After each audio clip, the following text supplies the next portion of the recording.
Senator for your Angara, patience, Senator Mr. Chair. Osmena. And then Yes, we just will to allow clarify. Senator Angara to finish his questioning. Thank you. Thank you, Sunny. Just to get things clear, we have a representative here from the BIR, no? All right. So get the rules straight. Halimbawa po, nakatanggap ako ng bayad pero in kind, hindi in cash. At binigyan po ako ng Rolex watch. Do I have to declare that as income? Good afternoon, Your Honors. Any income that No, just answer yes or no. Yes, Do I- yes, Your Honor. Okay. Halimbawa po, binigyan po ako ng lupa in return for a service that I extended. Do I have to declare the land as income? yes, Your Honor. Hindi po ako pwede mag-antay na hindi ko pa binebenta yung lupa eh. Di ba? Yes, Your Honor. So that must be valued at the time that the transfer was made, and I have to declare that regardless of whether if it was cash or not. I'll have to find the money to pay the taxes, di ba? Yes, Your Honor. Okay. Ayun po dito sa pagbili ng shares ni Mr. Oreta, 8.9 million more or less shares. It was transferred to Mr. Oreta at 10 pesos. But the transfer price is irrelevant, di ba? Because the shares were trading at an average between 44 to 73 pesos per share in the stock exchange. Yes, Your Honors. Halimbawa, 60 pesos lang. That brings us to a value of 534 million pesos. That was the value of the shares that were transferred to Noble Care, was it? To Noble Care. So, hindi pwede sabihin ng Noble Care, ay, hindi ko pa binibenta eh. In other words, Noble Care should have reported the 534 million, gawin na natin 500 million as income. Yes, Your Honor. And pay the taxes Yes, thereon they should in have that year. declared Diba? that already. Yes, Your Honor. All right. Mr. Oreta, earlier I heard you argue that you had not yet sold the shares Yes, sir. and that you do not owe income thereon. Yes, sir. Suppose I gave you 100,000 shares of Meralco. How much is Meralco today? 270. Or 1 million shares of Meralco worth 270 million pesos because you did a service for me. Can you now claim that you don't have to declare that as income until you sell the Meralco shares? To my mind, unless I sell, Yes, Mr. the Meralco Roberto, you're shares. wrong, and I think you know you're wrong. But anyway, we'll let the BIR take care of that particular problem. But in any case, I have another question related to that.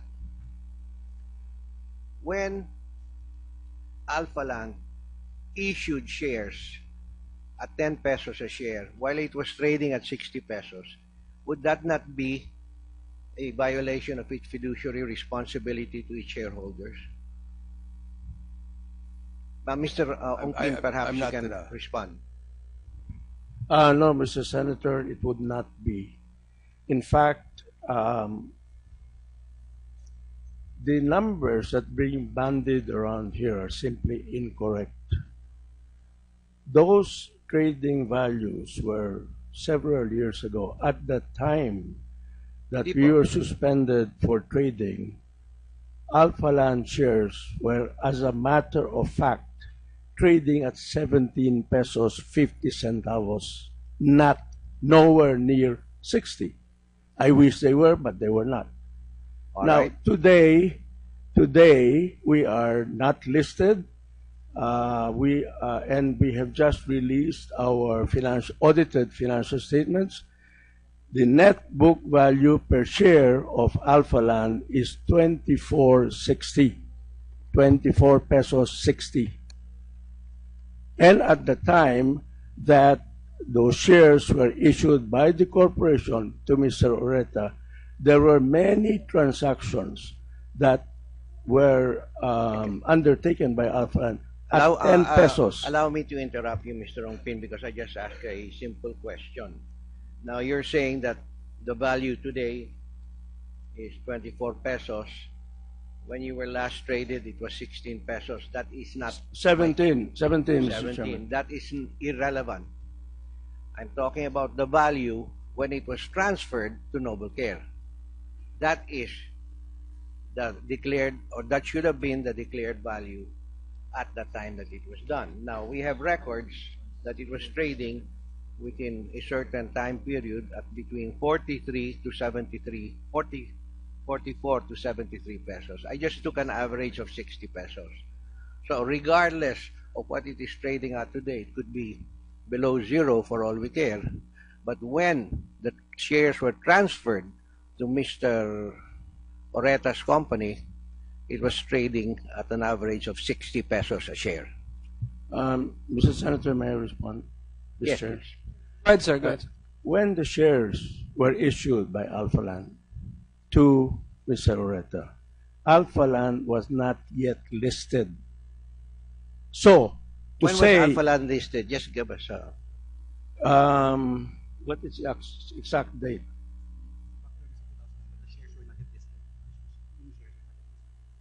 The shares that were issued were from primary shares, meaning to say that they were owned by the corporation.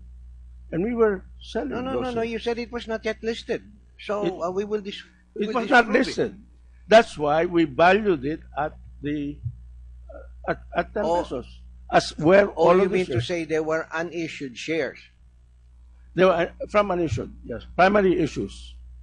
Yes, From- they were not yet issued. They were not secondary shares All right. that were trading on the exchange. Yes, and that's how companies make money. Mr. Ongpin, come on, don't give us this song and dance.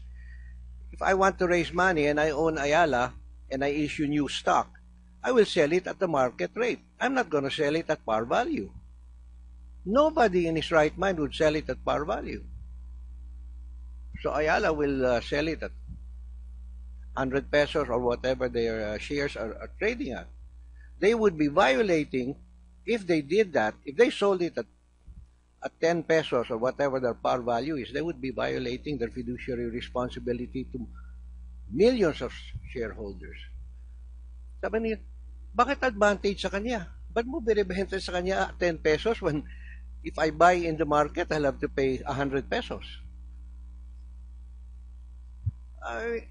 There's no argument there. I mean, that's how companies make money. That's why they go public, because what was the par value is now given a multiple valuation.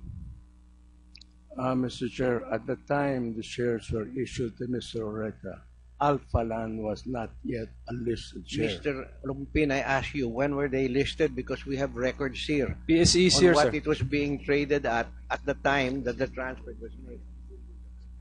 Can PSE give us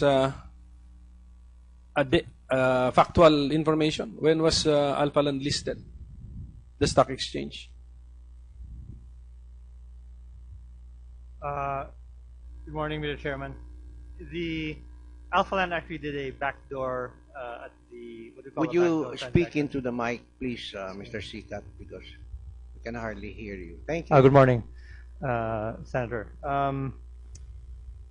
Alphaland was listed via a backdoor method in 2009, November 2009. 2009, and in fact, we the board approved additional listing actually in June 23, 2010. So they were already listed, stock exchange. So they were listed. You're At just least by saying the shares 2010. were unissued. That's irrelevant. They were listed. By 2010, they were listed, sir, and up to. Mr. Ongpin, you're not telling us the truth. What's wrong with you?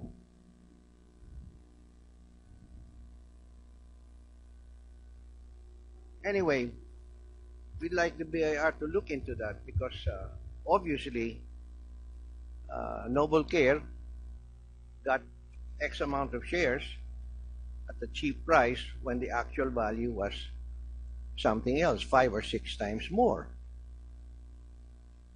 And Mr. Oreta, you've heard the BIR, you should have declared that and paid income, or Noble Care should have declared it and paid income, whatever it was. Now, please tell us the origins of Noble Care, Mr. Oreta. Senator Osmena, before you proceed to another subject matter, can we allow Senator Angara to finish his Certainly. questioning?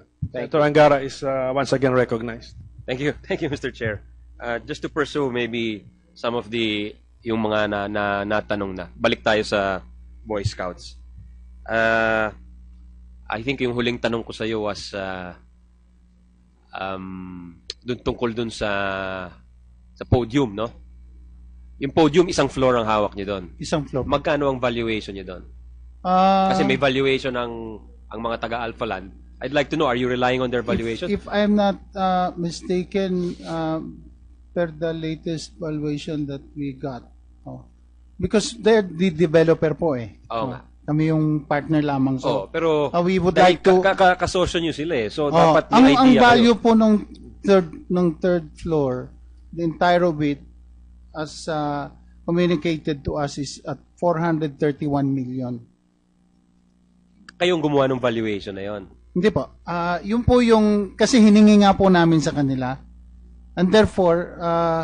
Pero hindi it is our responsibility. You have a as well. responsibility to Yes, verify yes. the valuation, Yes. di ba? So and yung we will do that. Can you let me finish first before you Sige po. answer? Yung 431 million, verify nyo ba kung tama yung valuation? Po namin bine-verify po. Why not? Is that not your duty to verify? Precisely, we will do that po. So ano pang hawak nyo bukod sa kabuuan ng third floor? Ano pang masasabi niyong asset ng BSP ngayon? Yung magiging share nga po namin doon sa 3 towers.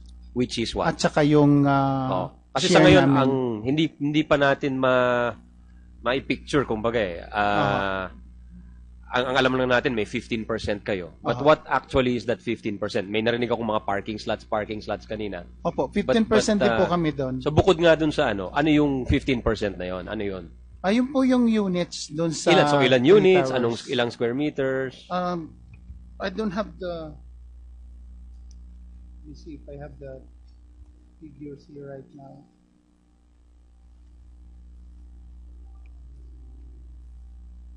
Mr. Senator, Mr. Chairman, can I Yes, Attorney Oreta. Can I answer While that- Attorney Abisado is looking can I for answer that his question? notes. on the joint venture agreement, we agreed that it's 85-15 on the gross floor area. So on the five floors basement parking of What does the 15%? My question is, Mr. Chair, what does the 15% being held by the BSP, what does that translate to aside from the bukod dun sa sinasabing podium third floor? it translates to 150 parking slots. So ang bibigay nyo parking sa kanila? Opo, kasi hindi nyo sila bibigyan ng condominium or Hindi. bakit parking? Bakit parking? Sa parking po, kasi meron ho tayong phase 1, yung podium, yung parking muna po, 5 basement floors yan with 1,000 parking slots. Out of that, they have 15%. So they have 150 parking slots allotted to them. No condominiums, no units? Hindi pa po. Aakyat ngayon tayo doon sa podium, doon sa 6 floors. Doon sa 6 floors ho, ang kinuha nila is the third floor. Equivalent to around 17%, more than 15%. No?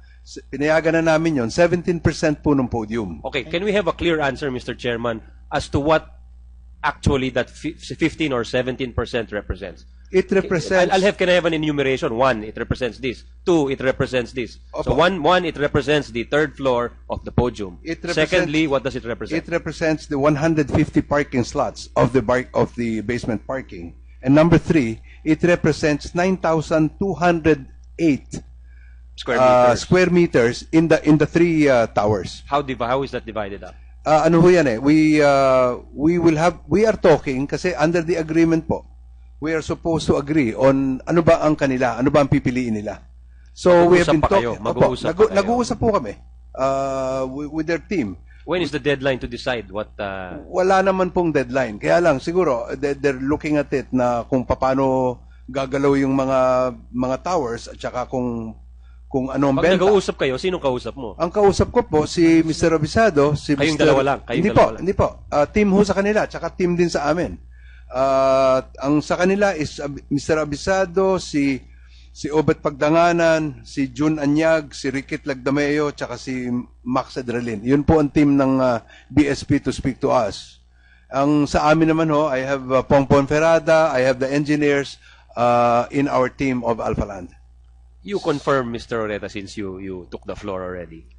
You confirm that BSP, there is no restriction on BSP's rights to alienate or to rent, lease, or otherwise dispose of its interest. Nothing, sir. At any time whatsoever. Nothing, sir. As a matter of fact, we are helping them. There's nothing in the contract. Nothing in the contract, and we're helping them rent out their third floor. But do you charge a fee? Baka naman malaki yung Hindi fee po. na sinacharge Wala po nyo. kaming sinacharge. Gratis at amore. Okay. Kaya anyway, yung- I know you from your earlier statement, alam ko na yung valuation nyo dun sa property nyo, no, sa project. I want to get, Mr. Chairman, I want to get the BSP side as to the valuation. Because obviously, if you enter into a business deal, you want to verify the numbers provided Maybe by... before you proceed with your questions, you will be interested with this paragraph from Alphaland Makati Place disclosure. Page 25. Financial Statement 2013. Notes. Yeah, the notes to the Financial Statement 2013 of Alphaland Makati Place, formerly Silvertown Property Development Corporation. Page 25.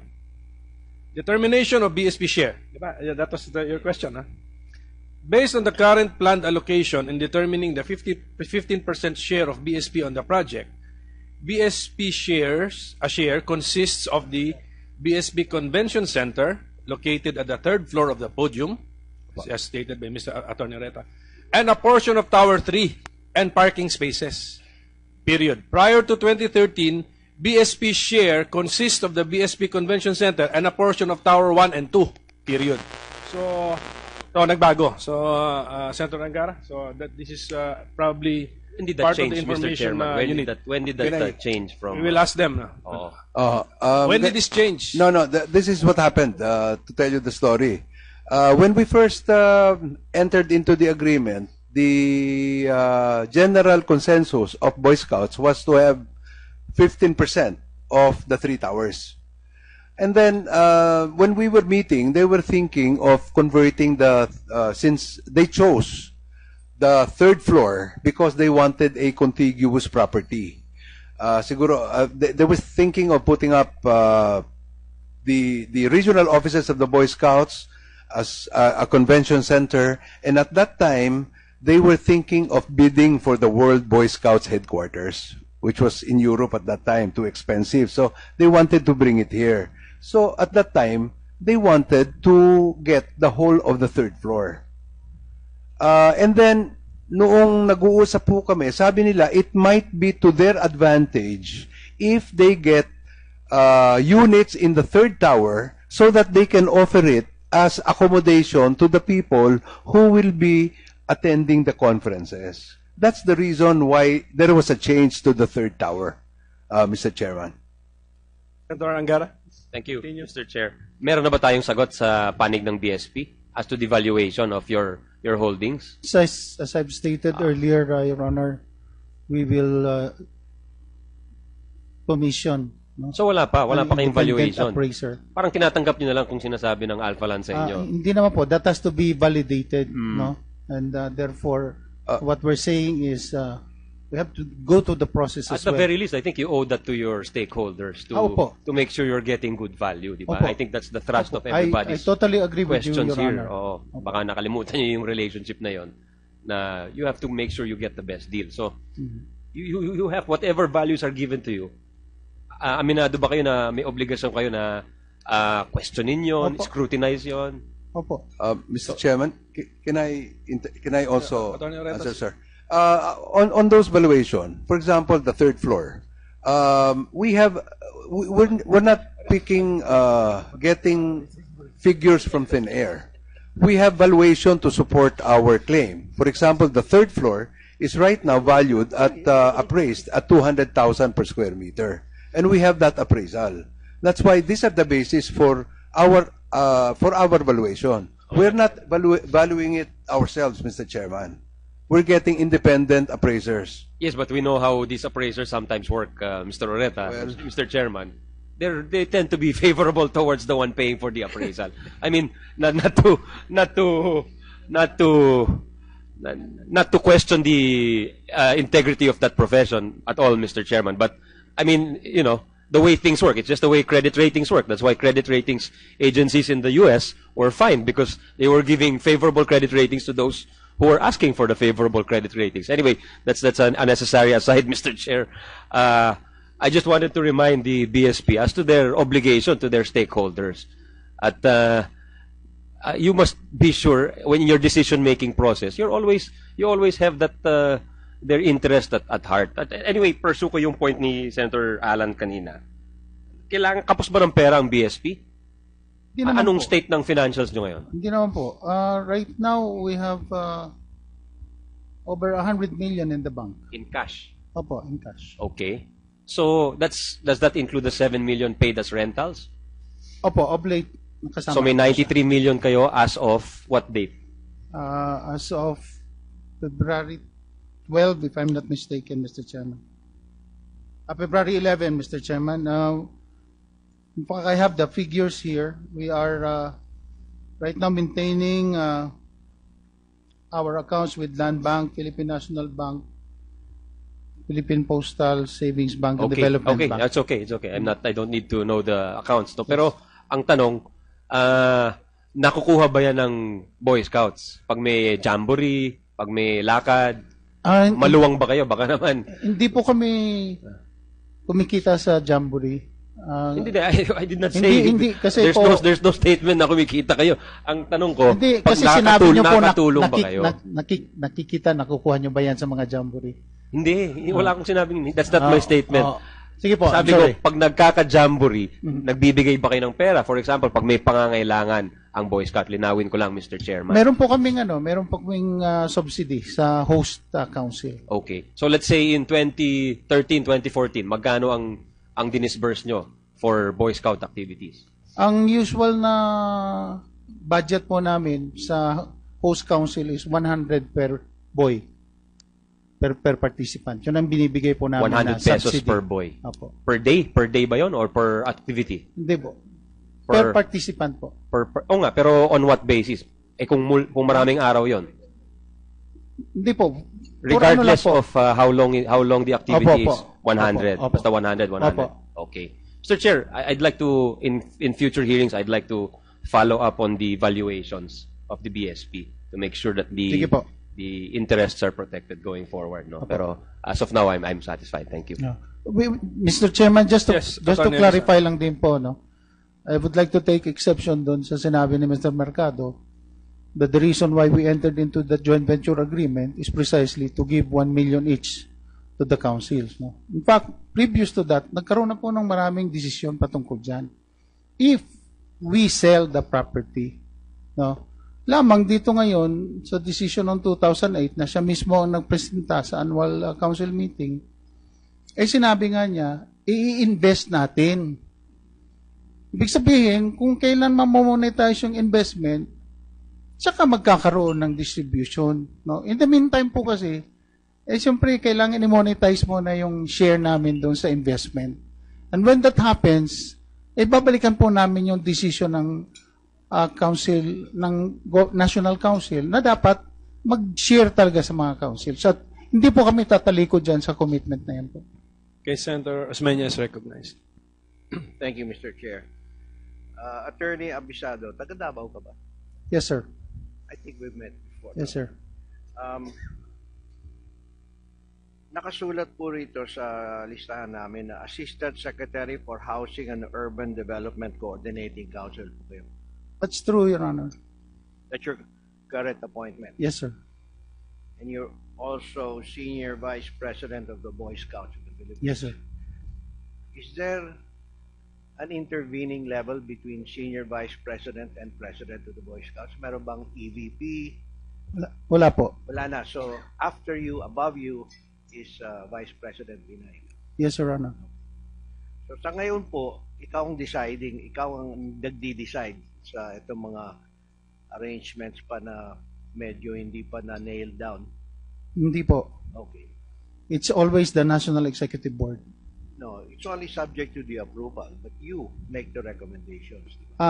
Insofar as the joint venture agreement is concerned, it's not me but the management committee. Now, normally, when you sign a contract at nakasulat po dyan 15%, naka-itemize na kung saan kukunin yung 15%. Hindi ninyo in-itemize. Po doon sa joint venture agreement, across the board po yun. Ibig sabihin, kung ano po yung construction, 15% po kami. Kung ano po yung construction, you mean to say you will get 15% out of every sale?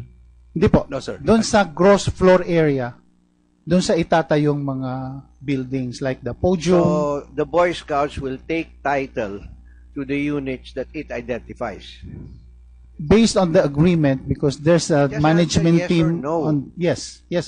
You will take title. Yes. So, pag nag-areglo kayo ng developer na I'll take 2 units on floor number 10, 2 units on floor number 14, nakasulat na yon. Yes. Do you have that list? Wala pa po.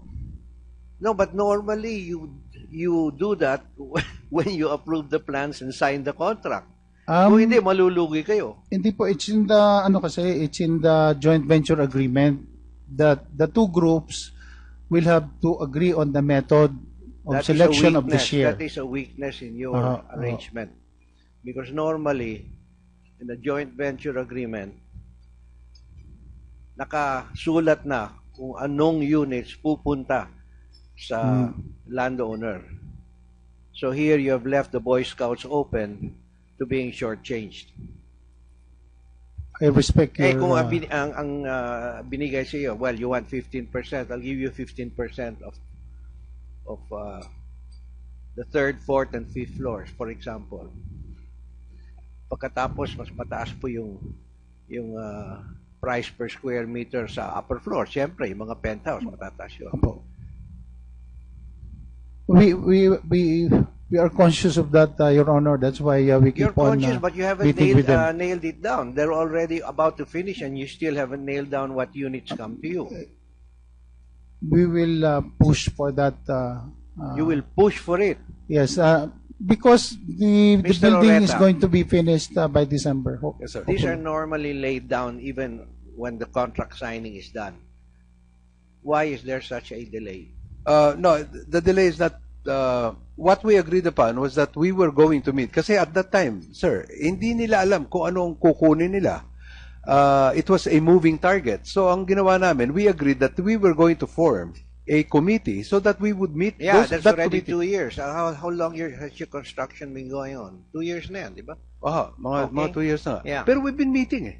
You've We've been meeting with the but committee. for goodness sake, this is something that you can finish in 1 week to 2 weeks. Hindi ho, kasi tinitingnan nila. Kasi nagkakaroon ho ng Anong changes titignan nila? May floor plan. There's so many units per floor. I want 1 unit on every floor. No, but it's not. Ano pa titignan dyan? No, it's not cast in stone. For example, at that time, we were discussing whether we would convert the third floor into a Never hotel mind the or third whatever. floor. That's a No, very not the small third part. floor. The third tower into a hotel so that we can get a recurring income for that. So it was Therefore, they'll never get the cash because your third floor will not. Your third tower is not for sale. no, that's out of the. We are going to sell it now. We've decided that we are going to sell the third floor. We're going to convert it into condominiums, and we are going to sell it. You will sell the third tower. The third tower. Okay. All right, but up to now So- they haven't decided. No, we why have- will the Boy Scouts be only given units in the third tower? No, they will not be given. At that time, when we reported to the SEC, their direction was to have contiguous units because they wanted to offer it as accommodation to their the conference attendees. Because they were supposed, Mr. Senator, Mr. Chairman, they were supposed to have a convention center on the third floor, including the offices of Wait a the minute. regional. Your original plan for the third tower was to rent it out. Wait, third floor po pinag-usapan natin. No, I'm talking about the third tower. Yes. Was to have it rented out so that the company would enjoy recurring income. Yes. All right. So therefore, you are going to have what? Big units there or small units? Um, Hotel style or No, not hotel apartment style. Apartment type. So if they were apartment style, then you would be leasing this out for a substantial number of months, not on a Maybe week-to-week long term, basis. long stay. Yes. 2 years, 3 years, ganon. Yung regular sa... If we can rent it out, yes. All right. So how can they use it as a hotel? Because they can be allotted several. You mean they'll keep it vacant the whole time? No, no, no, no. They will have their own people coming in and out. So if they choose certain, Wait, do you have a convention on a weekly basis? I don't Or know. I is was it like- talking to them is it because like they have. once a year or No, it's not only the convention, sir. It's also the visiting Boy Scouts from all over the delegations. I think that's what they were telling me. I'm not privy to what they're doing. the Boy Scouts would maintain apartments and keep them also vacant when they're not used, just for visiting Boy Scout officials from all over the country. That's what they were thinking of before. Mr. Abisado? Senator for your Angara, patience, Senator Mr. Chair. Osmena. And then Yes. we Just will to allow clarify. Senator Angara to finish his questioning. Thank you. Thank you, Sunny. Just to get things clear, we have a representative here from the BIR, no? All right. So get the rules straight. Halimbawa po, nakatanggap ako ng bayad pero in kind, hindi in cash. At binigyan po ako ng Rolex watch. Do I have to declare that as income? Good afternoon, Your Honors. Any income that No, just answer yes or no. Yes, Do I- yes, Your Honor. Okay. Halimbawa po, binigyan po ako ng lupa in return for a service that I extended. Do I have to declare the land as income? yes, Your Honor. Hindi po ako pwede mag-antay na hindi ko pa binebenta yung lupa eh. Di ba? Yes, Your Honor. So that must be valued at the time that the transfer was made, and I have to declare that regardless of whether if it was cash or not. I'll have to find the money to pay the taxes, di ba? Yes, Your Honor. Okay. Ayun po dito sa pagbili ng shares ni Mr. Oreta, 8.9 million more or less shares. It was transferred to Mr. Oreta at 10 pesos. But the transfer price is irrelevant, di ba? Because the shares were trading at an average between 44 to 73 pesos per share in the stock exchange. Yes, Your Honors. Halimbawa, 60 pesos lang. That brings us to a value of 534 million pesos. That was the value of the shares that were transferred to Noble Care, was it? To Noble Care. So, hindi pwede sabihin ng Noble Care, ay, hindi ko pa binibenta eh. In other words, Noble Care should have reported the 534 million, gawin na natin 500 million as income. Yes, Your Honor. And They- pay they the taxes Yes, thereon they should in have that year. declared Diba? that already. Yes, Your Honor. All right. Mr. Oreta, earlier I heard you argue that you had not yet sold the shares Yes, sir. and that you do not owe income thereon. Yes, sir. Suppose I gave you 100,000 shares of Meralco. How much is Meralco today? 270. Or 1 million shares of Meralco worth 270 million pesos. Because you did a service for me. Several years ago, at the time that Di we po. were suspended for trading, Alphaland shares were, as a matter of fact, trading at 17 pesos 50 centavos, not nowhere near 60. I wish they were, but they were not. All Now, right? today we are not listed. And we have just released our audited financial statements. The net book value per share of Alphaland is 24.60, 24 pesos 60. And at the time, that those shares were issued by the corporation to Mr. Oreta, there were many transactions that were undertaken by Alphaland at 10 pesos. Allow me to interrupt you, Mr. Ongpin, because I just asked you. Can you now claim that you don't have to declare that as income until you sell the Meralco shares? To my mind, unless I sell Yes, the Mr. Meralco Roberto, you're shares. wrong, and I think you know you're wrong. But anyway, we'll let the BIR take care of that particular problem. But in any case, I have another question related to that. When Alphaland issued shares at 10 pesos a share while it was trading at 60 pesos, would that not be a violation of its fiduciary responsibility to its shareholders? Now, Mr. Ongpin, perhaps I'm you not can gonna- respond. No, Mr. Senator, it would not be. In fact, the numbers that being bandied around here are simply incorrect. Those trading values were